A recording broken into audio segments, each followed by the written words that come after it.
Hi, everyone. My name is Amanda Atkins. My pronouns are she and her. And I am so excited to talk with all of you today. Thank you so much for taking the time. And thank you, Y, for inviting me and hosting this amazing event. My name is Amanda Atkins. I have been doing internal communications, culture, and change management work for over 18 years across a bunch of different industries. Most recently, spent the past 5 years at Slack, leading internal communications there, really building the function, scaling as the company grew like gangbusters, and had the opportunity to lead the employee experience work through their public listing and also through the most recent acquisition by Salesforce. So it's been a wild ride, and I have learned a ton. And I hope that I'm able to just impart a little bit of that to all of you today from the last nearly 2 decades of time that I have spent in this field. So excited to speak with you today. All right, so let's talk about internal communications. The reality is the way that communication happens in the world is dramatically different from how it did 20 years ago, 10 years ago, or even 1 year ago. The pandemic has changed so much. So today, transparent real-time communication has become the norm in our personal lives. Major life events are communicated over group text, paper invitations, through snail mail or rarity. Apps let us avoid awkward talk about money and go straight to splitting the cost of meals or rides. We share all these details about our lives and our thoughts and our ideas with the entire internet and are consuming those same insights from others. Breaking news is known instantly. There's no waiting for the next day's newspaper to show up. So as communication in the world has evolved, people's expectation of communication in the workplace has evolved as well. So it's no wonder that internal company communications that are centered around things like neatly packaged newsletters and formulaic all-hands meetings and hand-wavy corporate speak filled messages from executives that feel not entirely human don't really cut it with today's workforce. People want to be part of the conversation. They want to be treated as equals. They want context. In short, they want transparency. I really believe that internal transparency is one of the most powerful and yet underutilized levers influencing business success.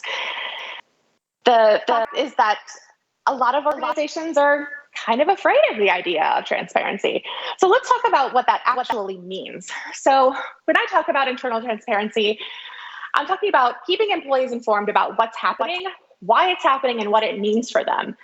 When you can't be direct, you say so, you explain why, and you maintain really clear communication boundaries. So when you can't communicate about something, you tell people. When you know people care about something, but you can't address it, explain why. And you make it easy for employees to raise questions and concerns and share ideas and feedback, even when it's not what you want to hear. You openly address what needs to be said, no matter what the topic is. So the reality is that transparency doesn't mean everybody knows everything all the time. Transparency means that you are treating people like adults. You are helping people understand what it is that they need to know. And when you're not limited by legal or ethical reasons, you're keeping people in the loop in a way that is really carefully, thoughtfully curated. So let's move on to the next slide.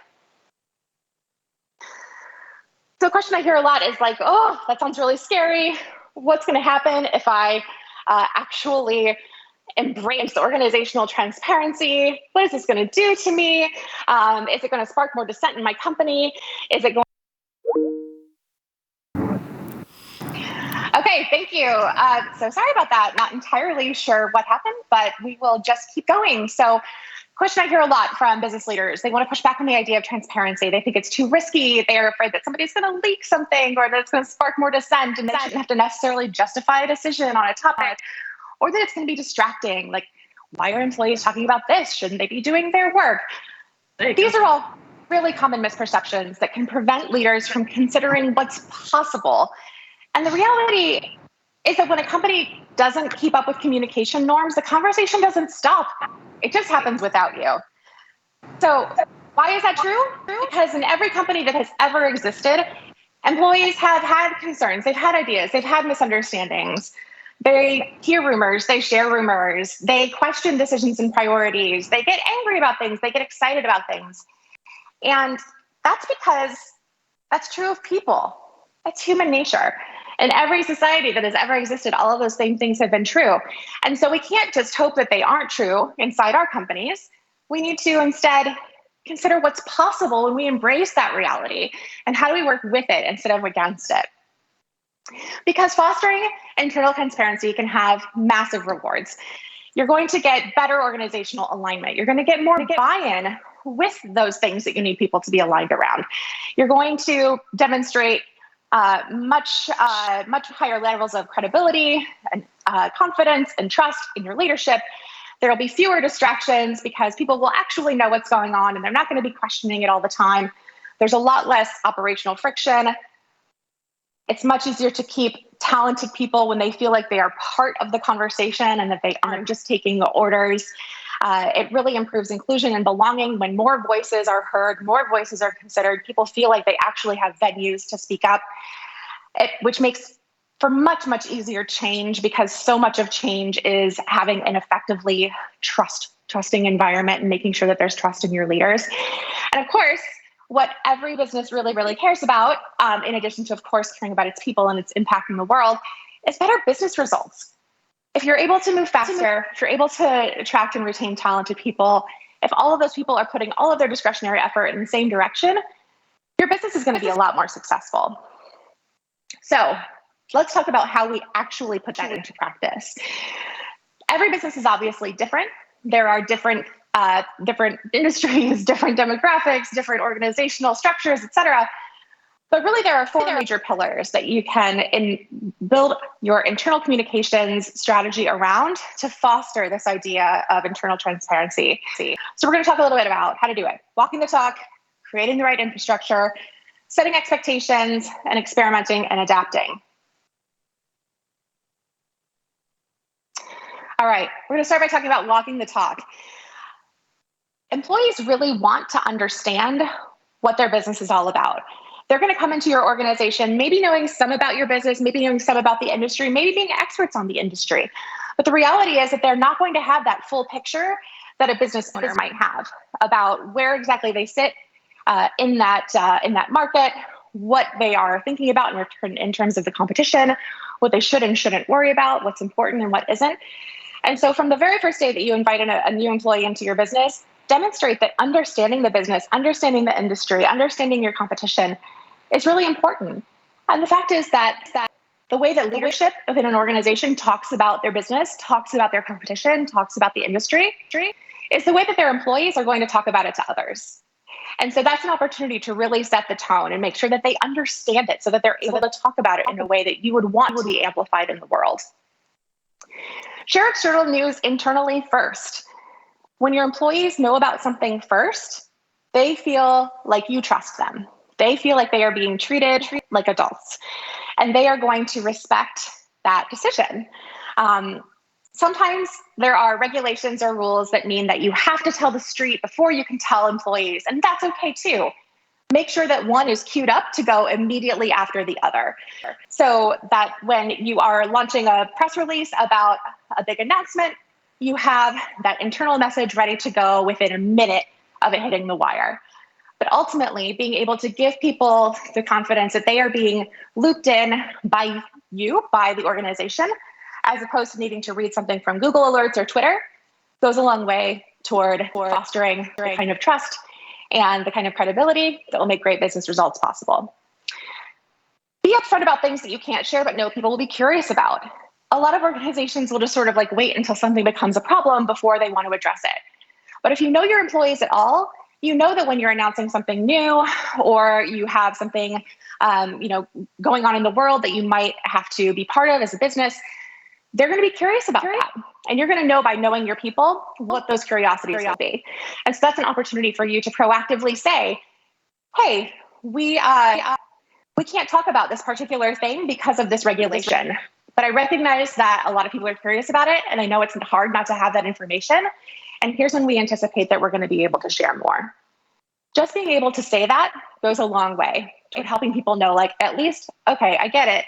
I understand what's going on, and I can go on with my day. Similarly, being able to proactively address controversial topics rather than waiting for them to blow up, it's a big deal.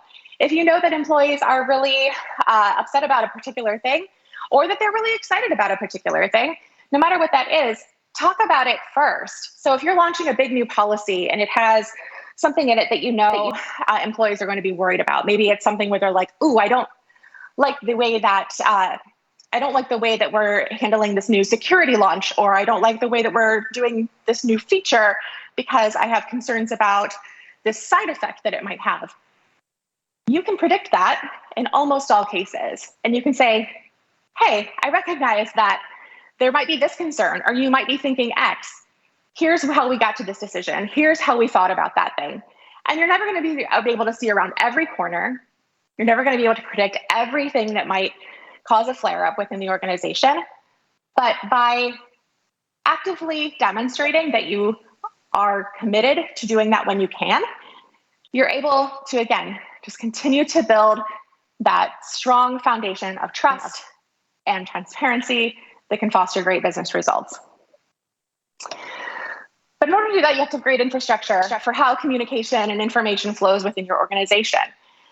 Because you might be the clearest and most transparent communicator in the world, but if your people don't know how or where to get that information from you or that communication from you, then it doesn't really go very far. So make it really clear where, when, and how employees get official communication about the company, their work, the industry, etc. That might be as simple as a dedicated channel in Slack. It might be something like a repeated weekly top of mind message that comes from the head of the company. There are so many ways to do it, but making sure that you have a structure that is consistent, reliable, repeatable, and that employees are crystal clear on where they go to get that information, you're going to make it so much easier for that information flow to happen. Part of that is being able to manage employee questions and concerns. And so whenever, these might be sort of like the day-to-day concerns, like, "Ooh, I have a question about my benefits." Or it could be something like, "We just announced this major acquisition and I'm so excited about it, but I'm really concerned about this particular aspect, or this, this thing that this other company has done at some other point in their history." Those kinds of questions will come up too. And that's the kind of thing that you want to be prepared for. And you want to make sure that people understand how can they navigate that system in order to raise those questions when they have them. And then being able to encourage and offer venues for employee discussions about work and non-work topics, it helps build community. It helps really enable that flow of information, enable the relationship building, which fosters trust, which makes it a lot easier when you have to have hard conversations to be able to help people have their own discussions. So there are a few different ways that this happens. So if you have established venues for people to ask questions of the company, so say, for example, you have a dedicated Ask Me Anything channel in your company's Slack instance. That's where you said, if you have a major question that you want to have addressed by the company, you bring it here. Sometimes people will want to bring their questions there. Other times they're just going to want to talk about them amongst themselves. And that's okay too. There's so much that people can just sort of work out if they discuss it together. And so being able to provide, or at least encourage, venues for those kinds of discussions to happen is really powerful, alongside those sort of official places that people can raise questions and concerns to the bigger, to the leadership of the company. And you'll see things make the jump from one to the other sometimes. That is great. That means that your system is working. But being able to help people understand that it's okay to have those kinds of conversations and to be able to foster that kind of dialogue can be really powerful. The other piece of that community building among employees is around non-work topics. So building community, building relationships, building the kinds of trusting connections between humans that can create really powerful working relationships often starts with something that isn't work related at all. So I like to often recommend that companies, if they are Slack users, for example, that they dedicate an entire workspace just to social topics. Keep it separate from your work topics, but let people do and talk about what they want to talk about, whether that is movies and music, or it's their latest athletic pursuit, or politics, or whatever it is that they are particularly interested in. Give them a venue by which they can do that and make those connections. But in order for that to not go awry, you have to set really clear expectations. So I would encourage you to establish a process that you can use to triage really challenging topics and manage them to resolution, and then share that process so people know that there is one, that we're not afraid of conflict, and how we will actually handle it when something gets spicy. And part of that needs to be clearly stating behavioral expectations of employees across all communication venues. I've talked with so many customers, so many companies around the world whose biggest frustration with a platform like Slack is that people are, talking to each other in that venue in a way that is so different than how they might talk to each other in real life. And a lot of times that's because there hasn't been a clearly stated expectation that the same company code of conduct applies, that the same values apply to every possible communication venue that we have within the organization. So it might be that, we're all in the kitchen having coffee and having a chat at the office. It might be that we are talking in a channel in Slack. It might be that we're talking in an all hands meeting. It might be that we're talking in a team meeting. It might be that we're emailing each other. It doesn't matter where that communication is happening. Company code of conduct applies. Company values apply. We are all in this together, and we need to understand what those boundaries are, how we can operate within them, and be held accountable for stepping outside of those boundaries. Part of that too is avoiding anonymity in almost all scenarios. When you are at work, when you are within an organization, and you want to have a hard conversation or a great, exciting, positive conversation, no matter what, it goes a long way with the value of transparency to attach your name to it. And it also gives people a little more friction before they throw something really, really spicy at you, to think, okay, this is going to be something that is attached to me. And so I want to make sure that I am ready to have that hard conversation, as opposed to putting something out there and then running the other direction. So it gives a level of gravity to your words, and it makes sure that people feel that they really have skin in the game when they are part of hard conversations. Finally, on this one, hold company leaders to a really high standard. So if in your organization, you are encouraging transparency, you are encouraging people to be candid and direct and to be clear in how they communicate with one another, to make sure that there's multi-way information flow, that you have your infrastructure, you've explained to people how this works, you've demonstrated all of your priorities as a leader. Those same expectations need to be set and managed with all layers of leadership within the organization. And that goes whether you are a 10-person startup or a 10,000-person organization. So making sure that people at all levels of the company understand what the expectations of them are and how to model those behaviors is really important. Finally, experiment and adapt. So there are a few different aspects to this, but it really comes down to continuous improvement and making sure that you are trying different things to adjust and adapt as communication norms evolve, as the outside world evolves, as company norms evolve, as your company grows and changes and the culture shifts as people come and go from the organization.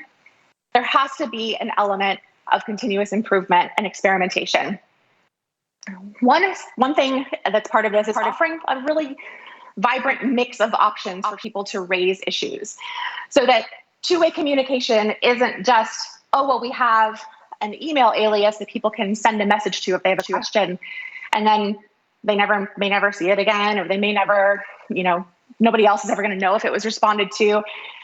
Make sure that you're not letting two-way communication go into a black hole. Give people a lot of options. Live town hall meetings where questions can be raised, in-channel AMAs, Ask Me Anything sessions where people can have discussions with leaders, workflows where people can submit questions to different parts of the organization, channels where people can access subject matter experts on different topics when they have those day-to-day questions. Make it very, very clear that people have options. And so if somebody is way too nervous to raise a question in a live setting, that they have options that are more accessible to them to do it. But part of having a really good mix of options for people is doing a lot of experimentation. So trying new things, piloting new ideas. Say, hey, we're going to try this speaker series for 3 months. And if it's great, we'll keep doing it. If it's terrible, we'll stop doing it. If it's okay, but could be a lot better, we'll take your advice and see what we can do with it next. Don't be afraid to do that and just tell people, this is a pilot. We want to hear from you. We want to know what's working. Get ideas from other people. Hear what they've done at other companies. Being able to have this really rich environment of experimentation and testing will help you keep that overall mix of options much richer and much more accessible to more people. Going back to feedback for a second, as you're piloting new ideas, as you're thinking about what's going to work, what isn't, how is this going, what do we need to change? Part of asking for feedback is demonstrating that you've heard that feedback and how you're going to address it, or whether you're going to address it. So whether it's something like an annual engagement survey or a pulse check, or even an employee network of people across your organization that help you stay in touch with what's happening across different teams. When they give you feedback, make sure that you're acknowledging it and letting them know what, if anything, you're going to do about it. And if you're not going to make a change, that's okay, but acknowledge that and say, we're not going to make this change and here's why. And being able to just directly respect that information that they have given you and be super clear about how that is playing into the decisions that you're making, again, comes all back to building trust, simplifying the way that that communication happens within the organization, making sure that there's less friction, making sure that people are all working together in the same direction. So coming back to that question of what is possible when we embrace organizational transparency, when you break down those old walls and start engaging with more voices and new ways, you start to tap into this whole other level of insight about your business. Empowering employees to be their whole selves at work, to feel empowered to ask hard questions, to be able to talk about the things that they're passionate about, to be able to share feedback on something that maybe you have a blind spot for. Doing all of that translates to a greater connection to your company, to each other, and you're going to see the benefits ripple across your organization of a discourse that is really grounded in mutual trust. Thank you so much, and appreciate, again, the opportunity to chat.